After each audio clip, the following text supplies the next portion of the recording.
Hi everyone, and welcome back to my channel. Well, as you can probably tell from the title of this video, I'm partway through the finishing process and I'm not satisfied with the results that I'm getting. Obviously, when you look at the base now versus the base when it was in its raw state in past videos, the Purple Heart with the finish on it is starting to brown up quite a bit. It's different in different lights. It looks more brownish in natural light, like I'm sitting in now, versus artificial light. But nonetheless, I did not set out on this project to end up with a brownish purple base or a purplish brown base. I want something that is sufficiently purple versus right now, which is insufficiently purple. So the next thing I need to do is sand back the crystalline that I've been using as a finish for the top and try a different finish. I reached out to my guru and mentor, Chris, over at Highline Guitars, and he was kind enough to suggest a few alternative finishes, one of which is called Creatix, I believe. The problem with that one might be that it's better suited for a spray-on finish, meaning you spray it on with a spray rig that has an air compressor, and you use a spray gun and an atomizer and what have you. I do not possess a spray rig, so I really need to find maybe something else. I'm leaning toward what they call a 2K poly in an aerosol can, like a spray can, like a spray paint, or a so-called rattle can. The problem with 2K poly is that it contains these ingredients that are called isocyanates. I think that's what they call them. And they're very hazardous. They're not good for human beings. So when you use those products, you have to have a good mask, a respirator. If I'm going to use it, I'm going to do it completely outside. You don't want to be using that stuff in tight spaces with bad ventilation. So I'll probably do it outside. That's the direction I'm leaning in at the moment. They use 2K polys in the automotive industry a lot, where it's kind of crucial that the clear coat doesn't affect the base color at all. So I'm hoping to get some good results with that. So the next move for me is to remove all the crystalline that I've applied thus far. That will expose the raw Purple Heart. It'll get back to its natural state. That will also incidentally probably expose a lot of the brown interior of the Purple Heart. And once again, I'll have to let it sit out for a few days and get a suntan so that the sun and the oxygen can kind of work their magic and restore that vivid purple hue that I've been showing you in the last few videos. That's kind of the plan for the moment. Then I'm going to, once I get it to that state, I'm going to hit it with that 2K poly as soon as possible, and hopefully that will be clear and transparent enough that I'll get this kind of vivid color that I'm hoping for in the end. I mean, I have to be honest, these are really nice pieces of Purple Heart. The flame is looking great in the finish. It's got a lot of what they call chatoyance, that kind of three-dimensional effect. I think it's going to be very stunning, but I didn't set out on this project to end up with a purplish brown base or a brownish purple base. I want a sufficiently purple base, and this is just insufficiently purple at the moment. So I'm going to have some clips to show you of the process of getting it to this point. Using like a foam brush to apply the crystalline. And then of course I've done most of the back with Z-epoxy, and that's coming along very nicely. The Z-epoxy has like a yellowish tint to it, an amber tint I would say, and that really warmed up this basswood a lot, because the basswood was it was white, kind of anemic looking, and so far the Z-epoxy is giving me a really nice finish. I've got the base coats on. I've got it sanded to about like a matte finish, and it looks good even with, with a matte finish versus a high gloss finish. So I'm very happy with the way the back is going. I just need to try something else on the top, because this is not going to end up being a brown base if I can help it. Anyways, I have some things to show you, some process things. I'll show you those, and then I'll come back on the other side. Maybe I'll come back with this base once I've stripped it back and tried this new approach that I'm contemplating, and hopefully I will have a better result. So talk to you soon. So the first thing I'd like to show you is the process for finishing the back of the base. And to do that, as I mentioned, I'm going to be using a two-part epoxy called Z-epoxy. Now, if you look at the two bottles, the one with the black label is the epoxy itself. The bottle with the orange substance in it, the amber colored substance, is the hardener. So you mix them up in a 1-to-1 ratio. As you can see, I've just got a Dixie cup and a little wooden stirrer. You mix them up nicely, and then you just pour it on and start applying it with your fingers. So all you really need, one of the virtues of this product is that you don't need any sophisticated equipment. All you need is a Dixie cup, a stirrer, some nitrile gloves, and the epoxy itself, and you can start applying it, and you can get pretty decent results. Now, the first time I used this was on the base that I built for my nephew. I posted a couple videos to my channel showing that base, and I just really liked working with this stuff. And I also just like its viscosity.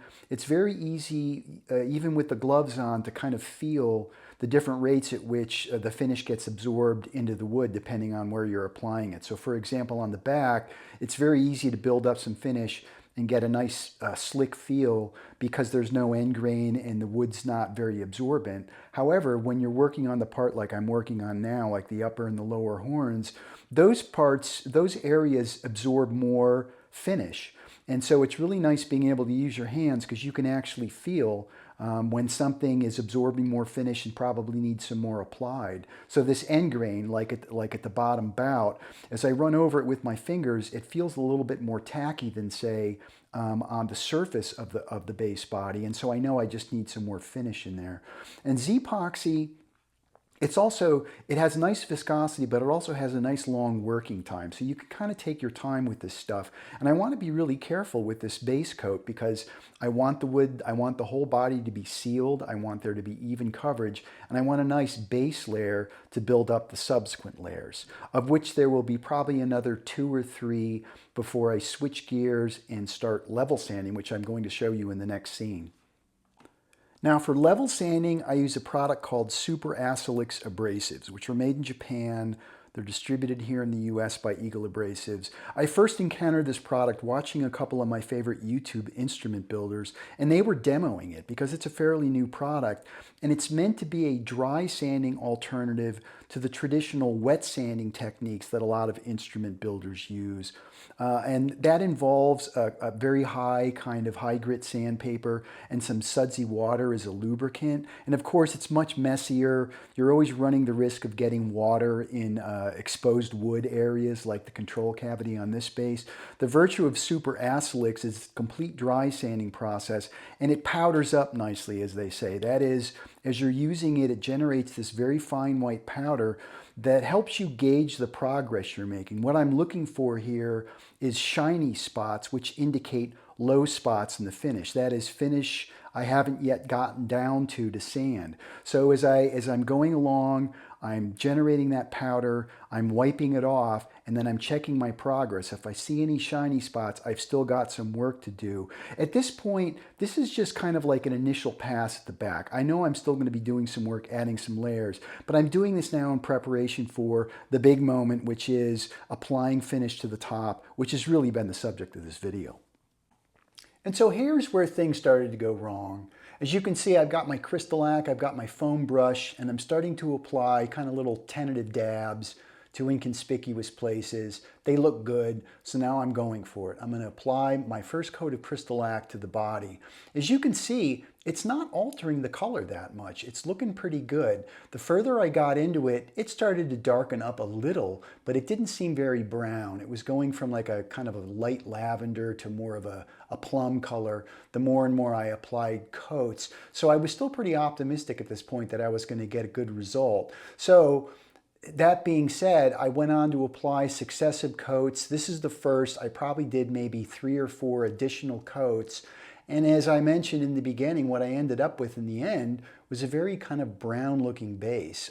Even this first coat in this light, you can see it's darkening up a bit, but it's still distinctly purple. But I ended up with something that just was insufficiently purple. I've been harping on that the whole video. Here's a little reminder. As you can see, that's a very different hue. It's brown. There's just no other way to put it. Like when you're looking at it compared to, for example, this little moment when it came off the CNC machine and was still raw wood, and I've got that nice purple lavender kind of color going, what I ended up with is just not even close to that. So what went wrong? How did I end up with an insufficiently purple base? Now I know I've been harping on that term throughout this video, but I think it's an accurate description of what I ended up with after applying the Crystalac Bright Tone instrument finish. My hypothesis is this. I've mentioned before that one of the cool things about Purple Heart, the miracle of Purple Heart, is that in its natural state it's brown when it's inside the tree. It's only when you take it out and expose it to sunlight and oxygen that it takes on that really vivid kind of lavender hue that I like so much. My theory, my hypothesis is that in applying Crystalac, which is a water-based finish that goes on in liquid form, that finish seeps into the wood and in some weird way like revitalizes it, or maybe forms a new kind of surrogate bark that protects the wood and makes it revert back to its natural state, which is brown. That's my hypothesis. It's the only thing I can think of that would sort of cause that result, because it wasn't as though the finish itself were casting like a brown sheen over the wood, over the purple underneath. It looked like the wood itself was turning from purple to brown, and I think it was because it just had that protection restored, and brown is its natural state. So anyways, since then I have applied the 2K poly finish. I'll probably show that to you in the next video. It went fairly well.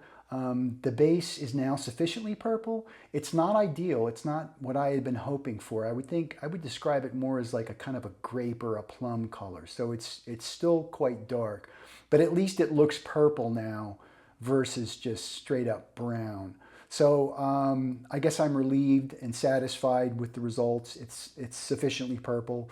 It's not what I was hoping for. I don't know that any finish could sort of reproduce or preserve that really lovely look of Purple Heart when it's freshly machined and it's been left out in the sun and oxygen and is like achieves that really cool dusty lavender color. Certainly no finish that I possess or any technique I don't think would get me that result other than leaving it raw. So I'm happy with the result so far. I will show you the process in a future video. I'm also working on another version of the neck that I've been showing you. I've changed the profile and made it a little slimmer and faster, I hope. And so I'm going to be carving that soon. I've glued up the blanks. I will show you that process again maybe, even though I've shown it before.